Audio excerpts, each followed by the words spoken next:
Mon papa, n'a déjà la côte est déjà là. Mon papa Serge apporte le Kanga. Merci papa. Si on a un message qui continue. Il faut que la moulino. Il y a mon côté, il y a mon thème. Et puis, il y a l'autre côté, mon toit est là, mon thème, à ce foot déjà Nyongo. Mais quand il a dit ça, Toyobi, mais toujours ça la tête. Il y a des choses. Yaka.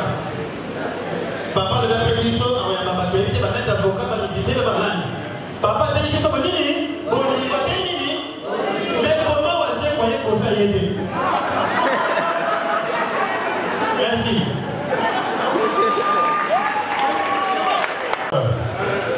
Mais invitation tango et communauté biso et nous connaissons ce senga pour ça artiste comédien et ça la caposa makasi et puis les c'est pourquoi malgré les problèmes boyebi les biso boyebi à hauteur de biso toujours pour qui matanga c'est toujours compliqué boyebi que les lois il fallait tout kundaye mais compte tenu à protocole d'état l'état continue à carte ya makabongo il y a mon commis mercredi prochain.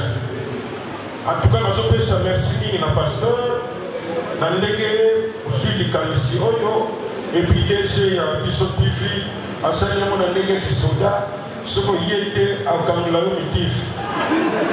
Mais, et ça, dans le dernier Olobela, et ça, dans le pays au Kamulaomitif, et ça, qui peut avoir sa importance à rencontrer les lots. Parce qu'il est toujours important que tous les qui s'appellent Bangonga, où nous parlons tous de Dieu. Et si nous sommes à l'Iloba, il faut tout ça là pour que tous les qui s'appellent et qu'on s'en a mis. Alors, je crois que les lois n'est pas ça. La qui comme nous va bien la rabiso, qui est en cool. Pourquoi quand les artistes comédiens, baza, ils tamboulent tamboulent, baza la stabilité, tout ça. 42 ans et puis madame Mazonga n'a côté pour que le bon de la à son c'est une performance beaucoup de belles tambours pour nous s'il vous plaît. N'est-ce pas la zone de la zone beaucoup. Mais ça me fait déjà beaucoup quoi.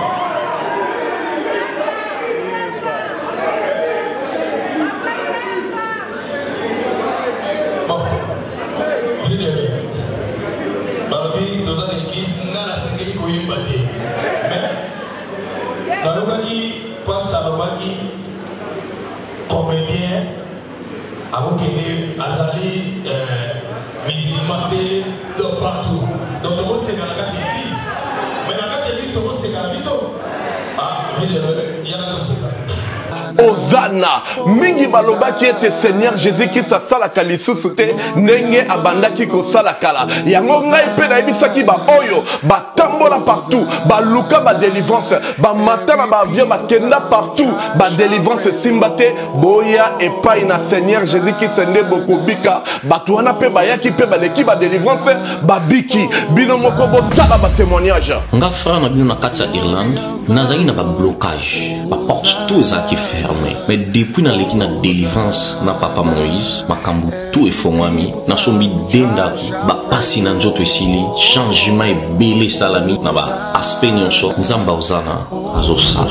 Shalom shalom peuple de Dieu nga mama Jeannette en tout cas na belaki tension makasi na yokota na YouTube na kotana ozana pasteur Moïse abondel pona bandeko les mêmes jours na keipa docteur nanga atalinga tension esili bilonyo sebandasa nanga palpitation esili.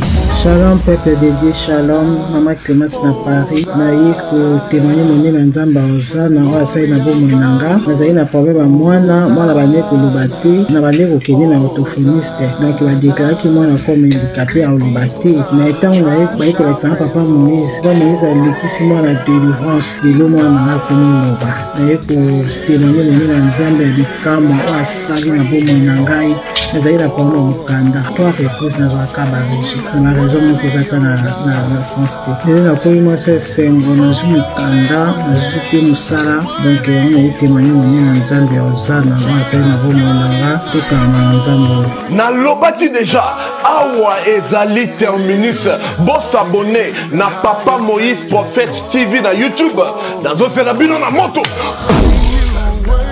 Nous voyons les éminents artistes de ce monde, les différentes fondations culturelles de ce monde, nos Africains comme le Congolais, c'est Congolais, et je m'estime être heureux et à l'aise du fait que je constate que les artistes s'habillent très bien.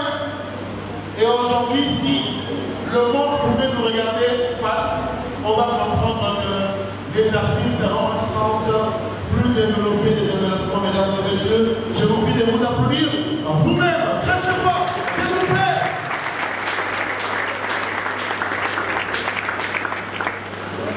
Bien que l'amour du prochain et les véhicules choisis pour que ce message soit compris de tout le monde, c'est nous qui utilisons un métier public, un métier indépendant, puisque vous savez que même les musulmans, les bouddhistes, les maïkaniens, les rosicruciens, les kimbandistes, les catholiques, les indépendantes, toute confession religieuse, même Satan a un théâtre. Le théâtre passe partout. Les théâtres pénètrent tout. Et s'il faut véhiculer les messages de l'amour du prochain, c'est au théâtre, c'est aux cinéastes, c'est aux culturels que vous êtes que ce message peut atteindre le seuil de la tolérance. Mesdames et messieurs, je pense que parce que vous êtes là, ça va bien se passer et nous allons recevoir l'homme de Dieu. C'est même bien lui qui va nous dire cette prière, qui va nous prêcher sur l'amour du prochain. Et quand nous allons sortir d'ici, chacun de nous aura un message spécifique, un message particulier, puisqu'il s'agit de vous, artistes. Je vous prie, avant de vous présenter vous, avant de présenter tous les artistes qui sont là, je vous prie, mesdames et messieurs, d'en commencer par, encore une fois, vous applaudir vous-même.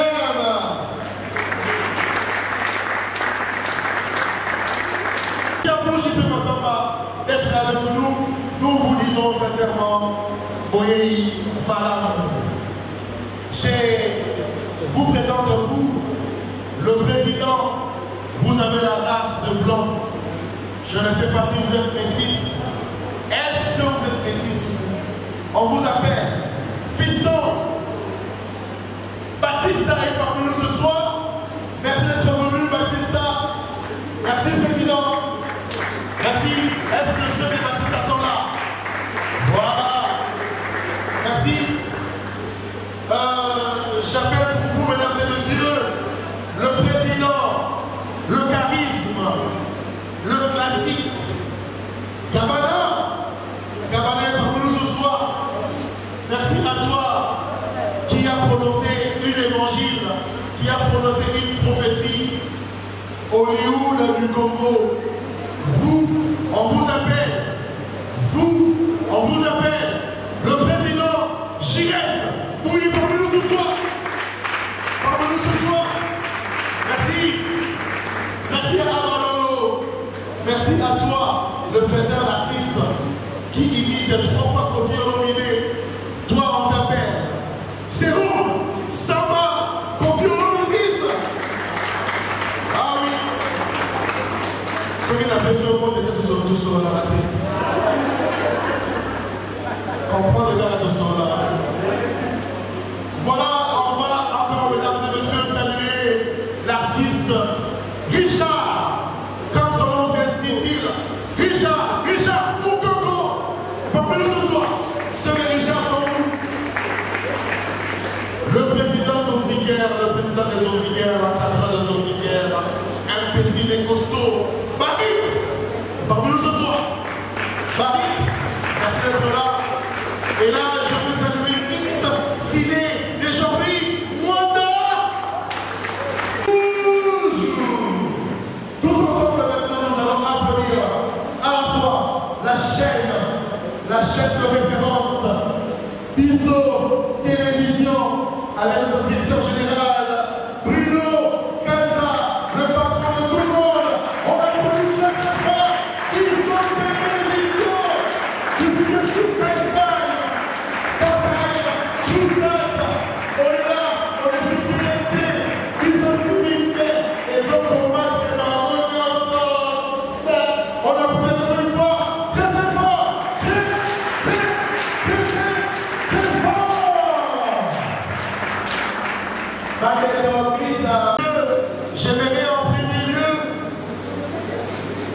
souhaiter les éminents artistes, vous les présidents des congrégations culturelles, théâtrales, vous les stars vedettes de la comédie congolaise.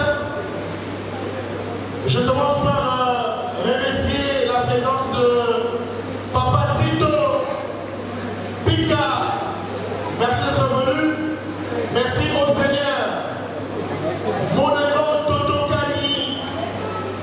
Merci à Serge Mwembo, le roi des immatures. Merci à Alain Mabana, le blanc partout. Merci à vous, Ndiji.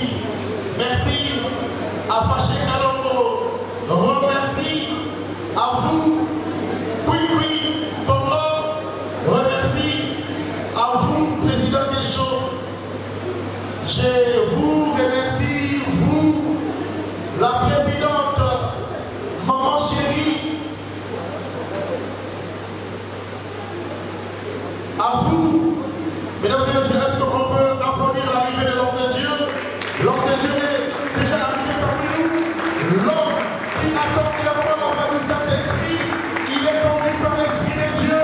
Un homme pareil bâton, ni pareil morceau de bois. L'homme de Dieu s'est fait accompagner par sa chair et tendre, épouse toujours à sa droite, comme les spécules l'état civil congolais, que la femme est toujours à la droite de son mari. Mesdames et messieurs, je vous prie de vous lever et d'applaudir Dieu au travers de son serviteur. Nous sommes un cadre Seigneur qui nous reçoit en collaboration avec la chaîne Bisso Télévision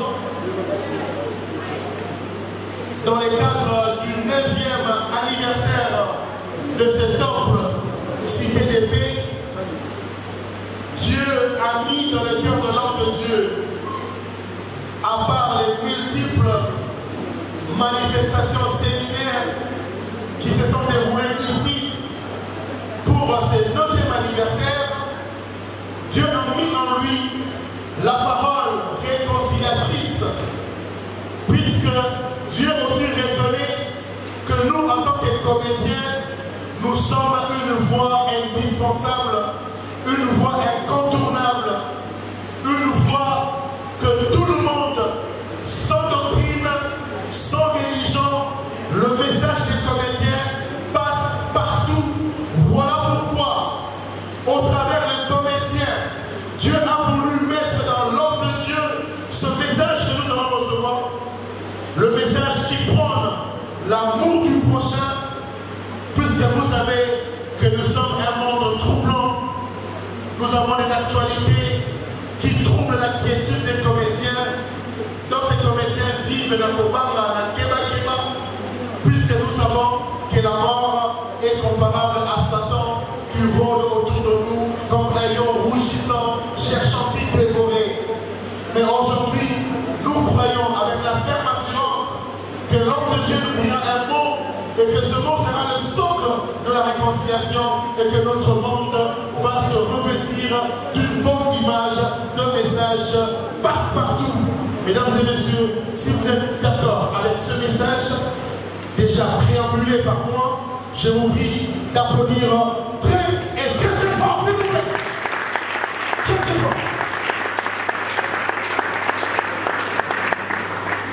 Nazali kobatela moi message qu'on a lingala, Dikinia, quiétude et Coco dans la biso basso, pour devenir la voie autorisée.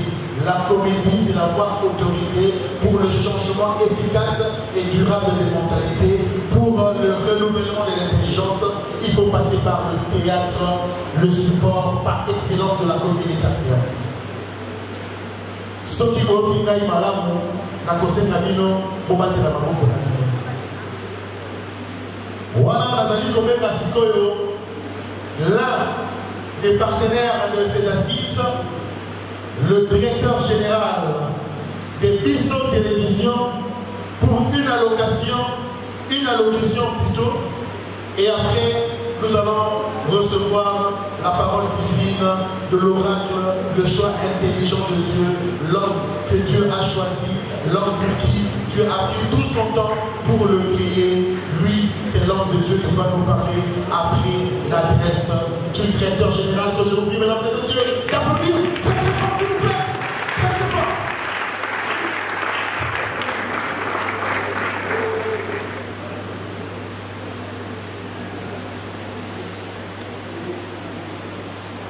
Bonsoir à tous.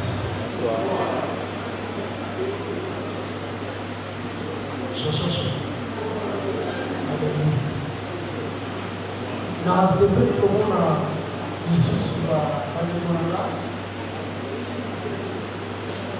na sepeli komona bino lelo ndenge kemele mpe baza kozamba na liboso bamona nga omana nga toujours kobatama na se ya kasa mama nzambe nasambelaka awa amokola lelo tosangani lelo eza aza te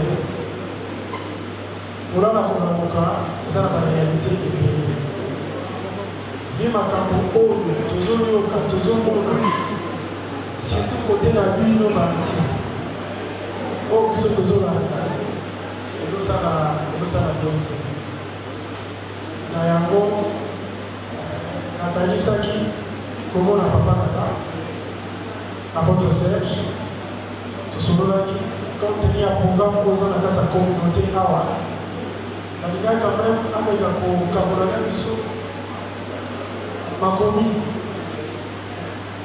naondenge oloba mingi sikoyo te église cité de paix etombeli bino boyekolala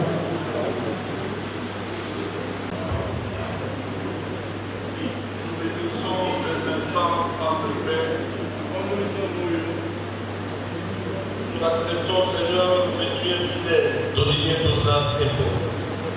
Et tout ce que nous sommes aujourd'hui, nous les tirons de toi. C'est pourquoi nous voulons te dire merci. Un autre mot que celui-là, Seigneur, le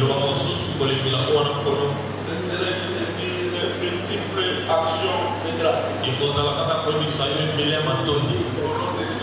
Au nom de Jésus-Christ. Amen. Amen. Amen. Amen. Je voudrais commencer par vous remercier. Un grand merci aux artistes comédiens, artistes des cinéastes, ceux qui font les théâtres, qui font les cinémas.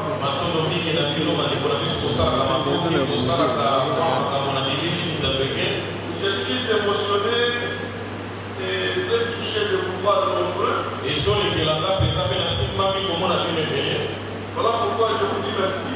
Au nom de la communauté Cité de paix, je dis merci au DG Bruno.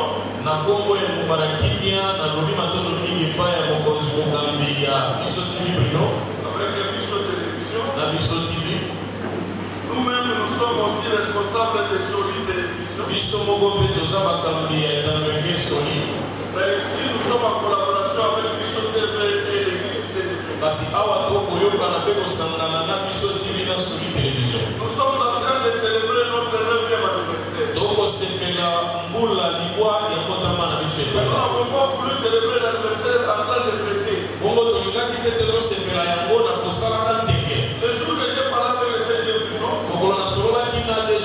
avec quelques artistes, nous avons compris et nous avons des soucis. Pour le groupe social que vous êtes un groupe fort. C'est un groupe qui n'a pas de religion. C'est un groupe qui n'a pas de parti politique. Parce que l'humour n'a pas de peur. Que tu sois chrétien, que tu sois musulman, que tu sois bouddhiste, à ce qui concerne l'humour, cela ne concerne pas la religion, ça ne concerne pas ce que les hommes peuvent dire.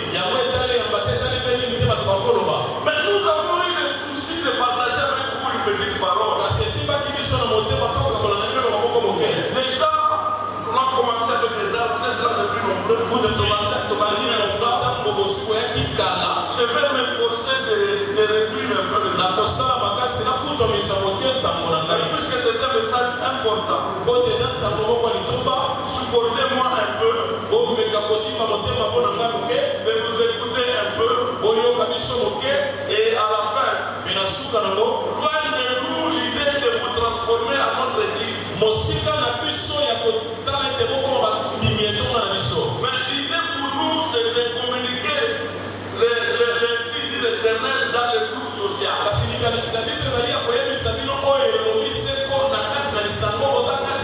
Et rassurez-vous, nous avons un programme élargi. Après vous, nous allons parler avec d'autres groupes. Mais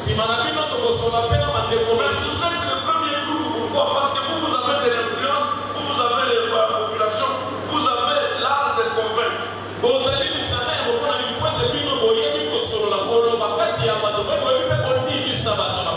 À travers vous, on peut même s'arrêter là. Parce que tout le monde vous suit. Autorité et non-autorité vous suivent. Donc vous êtes un tremplin important. Si pas un pont très nécessaire. Voilà pourquoi, avec beaucoup de considération, vraiment, si nous pouvons acclamer pour vous-même.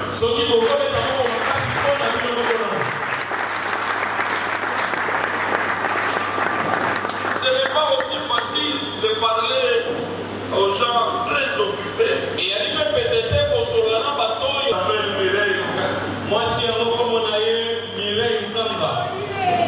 C'est ma femme, j'aime bien la présenter parce qu'elle est dans le salon.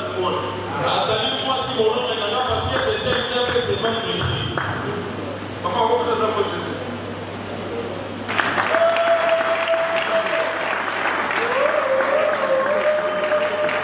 Avec elle, nous sommes pères de beaucoup d'enfants.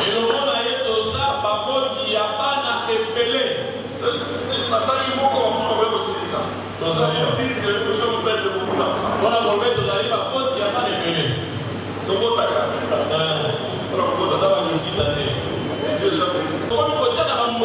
Les gens ne se respectent plus. Les gens ne se mettent pas à leur place. Les gens montrent le sourire. Mais à l'intérieur, c'est dérangé. C'est que le monde appelle la guerre d'esprit. Vrai ou faux? Et nous, on a voulu que nous puissions partager avec vous l'amour du prochain. Alors notre thème, comme les gens appellent, faites de votre amour la priorité. Faites de votre amour la priorité. Nous pouvons avoir beaucoup de priorités, beaucoup de choses à faire, beaucoup de choses à réaliser, beaucoup d'occupations à faire. Mais ce que je voulais partager avec vous, c'est de vous demander de mettre l'amour en priorité. Celui qui aime l'autre, il a connu Dieu. Celui qui aime l'autre, il chasse en lui l'esprit des ténèbres.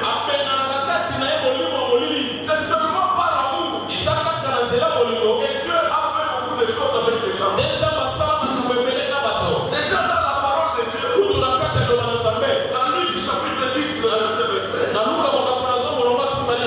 Bible nous dit: aimez votre prochain, aimez Dieu, aimez-lui comme vous vous aimez vous-même.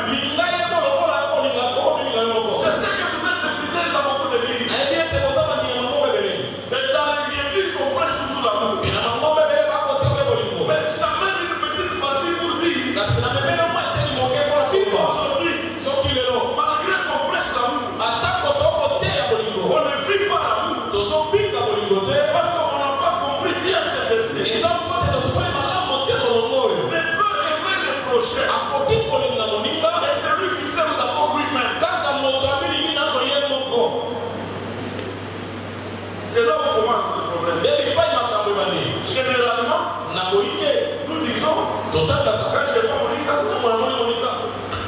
nous akati. Motoakati. Alors que la carte à ça. Antima été. Parce que aux autres salaires, mais en réalité, vous ne sentez rien à ce qui concerne l'amour pour le prochain.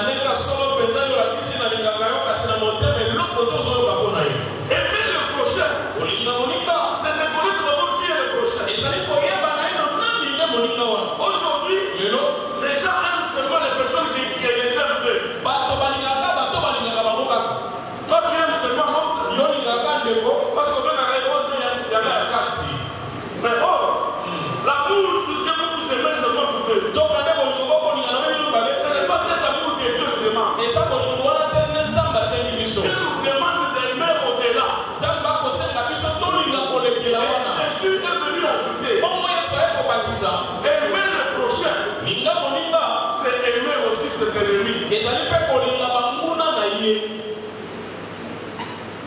Aimer votre ennemi et faire de ça votre priorité. Nous n'avons pas d'autre commandement que Christ nous a donné. Si c'est là de nous aimer les uns les autres. Mais mon frère, cet après-midi, j'aimerais que tu me comprennes un peu. Par rapport à nous aimer le prochain. C'est vrai que le premier rôle à faire, c'est de soigner les relations. La première chose que nous faisons, c'est d'avoir le bien que nous avons. La première chose que nous cherchons, c'est le succès. Ce que nous cherchons, c'est d'être connus, d'avoir des voitures, d'avoir des biens, d'avoir des maisons, d'avoir des bien s'habiller. Ce n'est pas interdit d'avoir toutes ces choses pendant que toi-même tu travailles. Mais dans toutes ces choses, j'anticipe pour dire, nous avons demandé de que nous soyons ensemble. Parce qu'il y a toujours un temps où Dieu nous demande qu'est-ce que nous avons fait de notre vie sur terre. Quand tu étais sur la terre, et la vie d'un chrétien ou la vie d'un enfant de Dieu, c'est de faire toujours un bilan. Qu'est-ce que j'ai fait pour les autres? Qu'est-ce que j'ai fait pour autrui? Qu'est-ce que j'ai donné? Aujourd'hui, dans ce monde ici, je suis en train de voir tous les gens, même les artistes, même les politiciens, tout le monde veut aller donner l'argent à l'orphelinat. Parce que pour eux, c'est ça montrer l'amour. Je ne veux pas te décourager. Mais j'aimerais te dire, tout geste que tu fais, qui n'est pas précédé de l'amour, qui est précédé de la publicité, Dieu ne considère ça comme amour.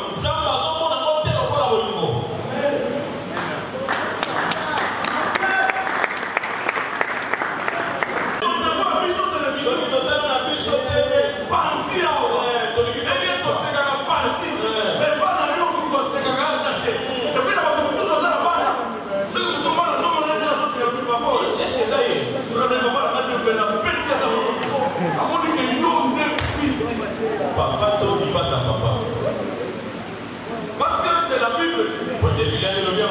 Vous pouvez parler en langue. Vous pouvez avoir des amis. Vous pouvez être dans une position sociale. Si tu n'as pas l'amour, tu es gagnant. Celui qui n'a pas l'amour, il est vide. Tout ce qu'on peut avoir, à part l'amour, ce sont des choses. Mais l'amour, c'est le respect des engagements. C'est le respect des engagements. Celui qui a l'amour,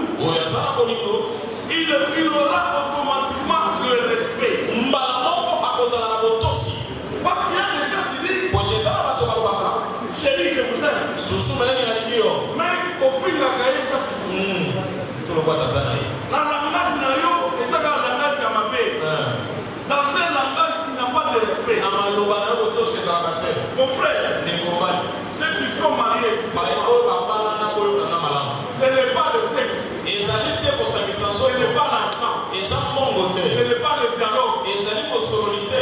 Ce n'est pas seulement de rester à la maison. eza te kotikala na ndako. Qui rend le couple heureux. nde esalaka ete abana libasa bazala na esengo. Mais c'est le respect. kasi eza nde botosi. Ayez le respect. bosala na botosi. Il y a des gens qui parlent mal. eza na bato balobaka mabe. Et qui disent que tout cela.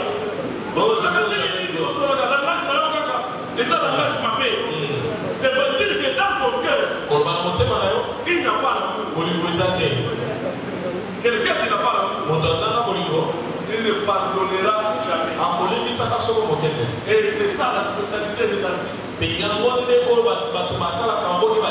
Alors, il y a la gens pour l'animation. Donc, tous autant là, or, quand vous refusez de pardonner, vous n'avez pas la sémence de Dieu. Le pardon, c'est divin. Mais les erreurs sont humaines. Mais pour avoir le pardon, il faut avoir le sentiment de Dieu. Et c'est le sentiment de l'amour. Mon frère, c'est à quoi je vous ai appelé aujourd'hui. Pour vous dire, nous avons une tête d'amour. Et dans cette tête d'amour, nous devons les partager ensemble. Nous devons savoir nous respecter. Nous devons avoir l'obligation. Et c'est pour dire, c'est lui qui aime l'autre. Il doit localiser qui est son prochain. Qui est ton prochain? Pour que tu puisses le localiser. Et si aimer, ce n'est pas facile. Il faut aimer quand c'est difficile.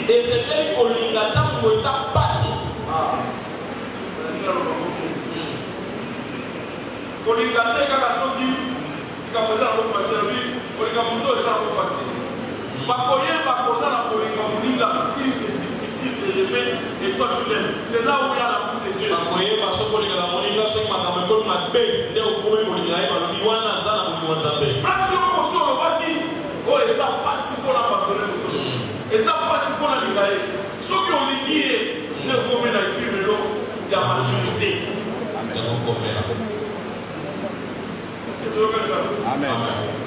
C'est là où sort l'amour. Et c'est l'amour qui produit la paix. Mon frère, toute notre vie, et tous les projets que Dieu a pour nous, c'est le projet de paix. Et la paix, c'est ce qui englobe l'amour de Dieu. Et l'amour s'appelle Jésus-Christ.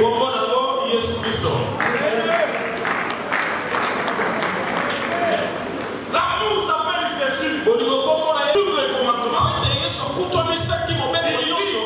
Tout ce que vous avez appris. Ne tuez pas. Ne volez pas la femme de Dieu. Ne calomniez pas. Toutes ces lois. Jésus dit, je les résume en deux. Aimez Dieu de tout votre cœur. Aimez votre prochain comme vous vous aimez vous-même. C'est pourquoi on connaît. C'est lui qui n'aime pas l'autre. Parce que lui-même il ne sait pas qu'il doit s'aimer. Regarde comment tu te comportes toi-même. Tu n'as pas l'amour envers toi-même. Comment tu vas aimer l'autre? Aime-toi et fais-toi aimer par les autres.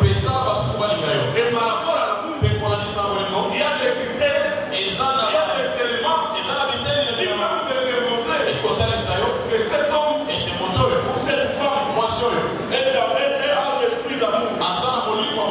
Mon frère,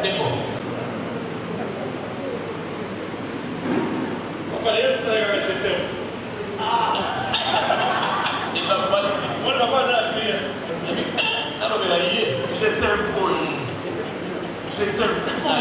Yo. Tu parles. Au revoir. Ils ont passé la kilo.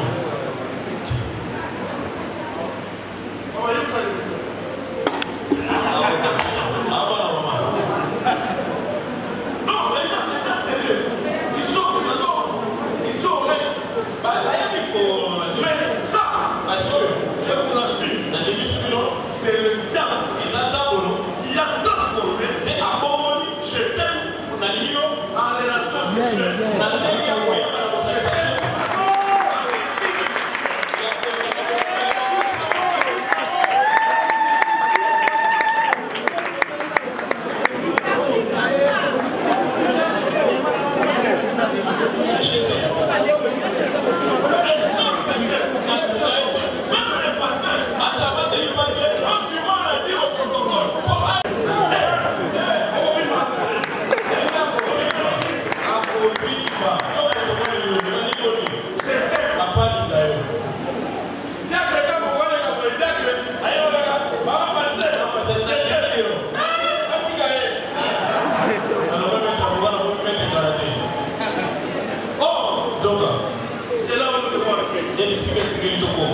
C'est le défi que nous devons lancer contre le diable.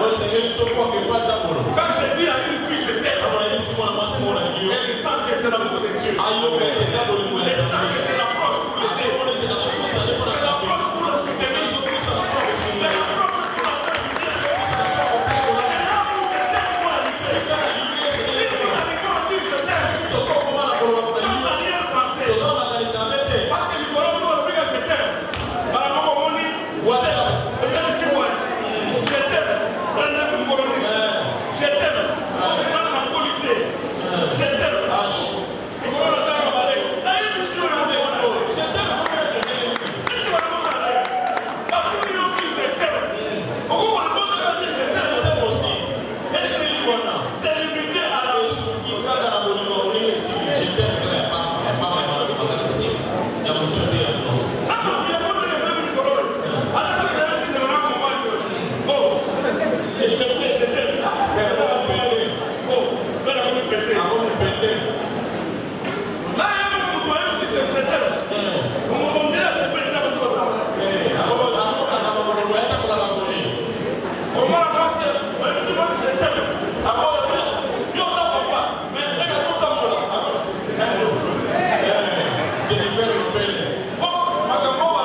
Le Seigneur va trouver sa place.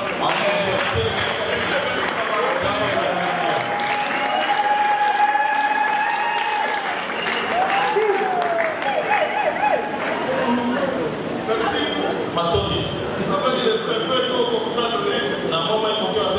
Nous sommes la communauté Cité de Paix. Nous prenons la parole, la prière, la puissance du pain. Et la paix. Et nous voulons que chacun ait la connaissance de Dieu. La communion, la crainte et la compassion. L'apôtre Serge Lukanga n'est pas seulement pasteur, il est aussi avocat. Je suis avocat. J'ai connu ici à Kinshasa. Mais ici l'église, nous réunissons chaque mercredi et chaque vendredi. C'est aussi chaque dimanche. Alors, je fais une demande spéciale. Je sais que vous coûtez très cher. Coûtez très cher. Parce que yo sommes au lobby de Bamako, on va tous avoir la tête. Mais nous, on a la scène in Afrique. La évité sur la Bamako, la scène in Afrique, la salle à campagne, la salle à Bachou, la limité, là, du matin, là, de oublier. Mais ce qui a travers nous, il faut qu'on atteigne ma couche, ma couche, il faut que je nous avons la casse. Samedi prochain, Papa Mouza Makasi. Nous allons prier pour tous ceux-là qui ont commencé à travailler. Une équipe va faire l'analyse.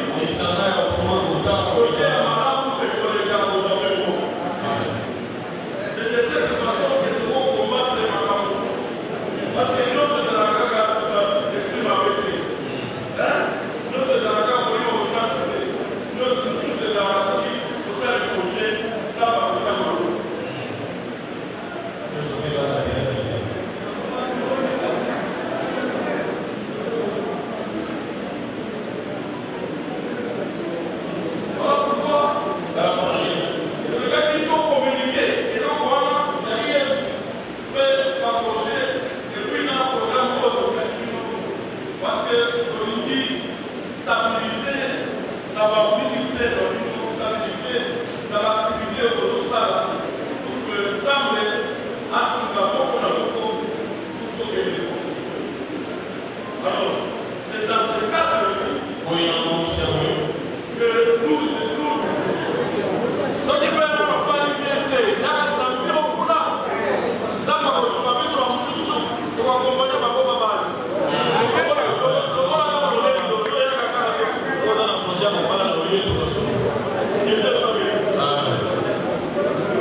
soyez soudés. Et je vous ramène aux bénédictions du commencement. Continuez à dominer. Dominez encore. Et soyez multipliés. Tout ce que vous ferez aujourd'hui seront multipliés. Au nom de Jésus. Amen. Amen.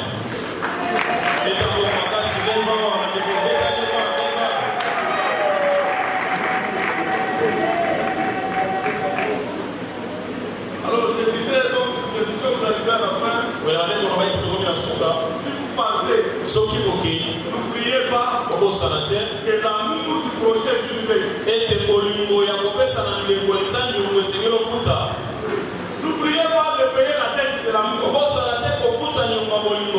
N'oubliez pas d'aimer le prochain. Et l'amour s'appelle Jésus.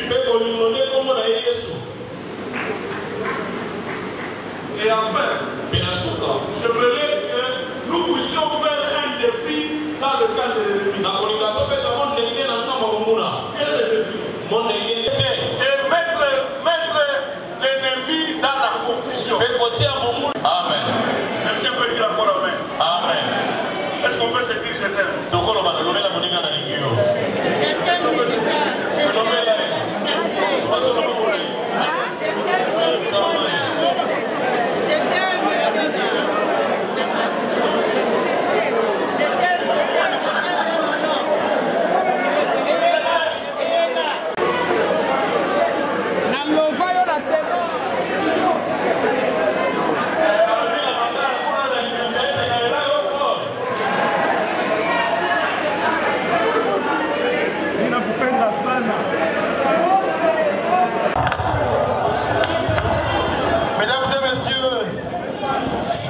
Ce message, je vous prie d'applaudir Dieu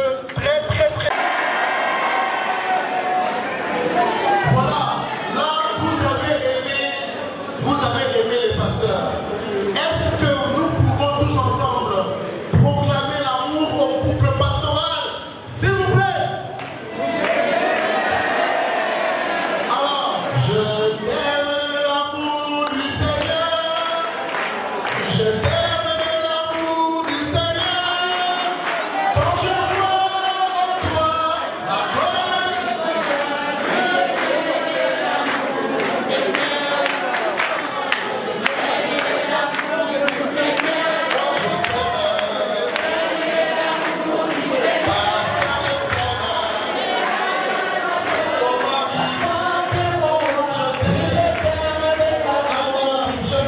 Je vais maintenant demander à tous les comédiens avec qui nous partageons ces plateformes de communication de Bisso Télévision. Vous avez vous-même compris pourquoi est-ce que ces messages étaient revêtus de caractère obligatoire. Vous avez compris pourquoi est-ce que c'était écrit que ces assises étaient obligatoires. Puisque, au-delà de la parole que nous avons reçue de Dieu, il est aussi possible qu'un chômeur retrouve de l'emploi aujourd'hui.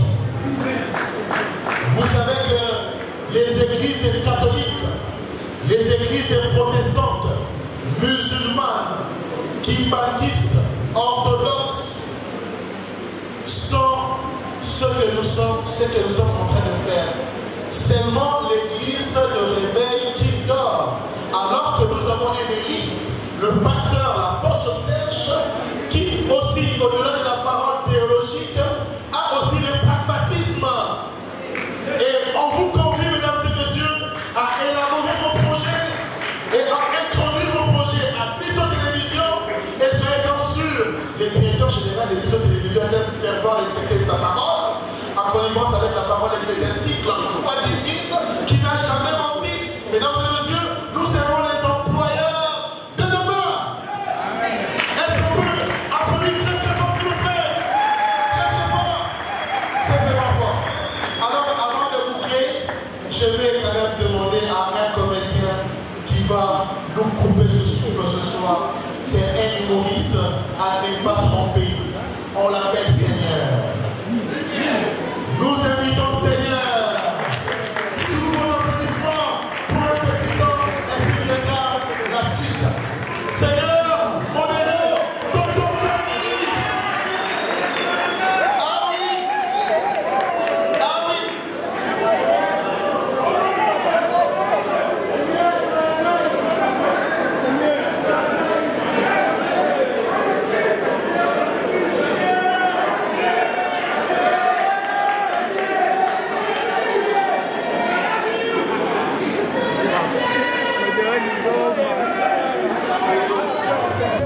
Est-ce qu'on peut encore une fois l'applaudir très fort?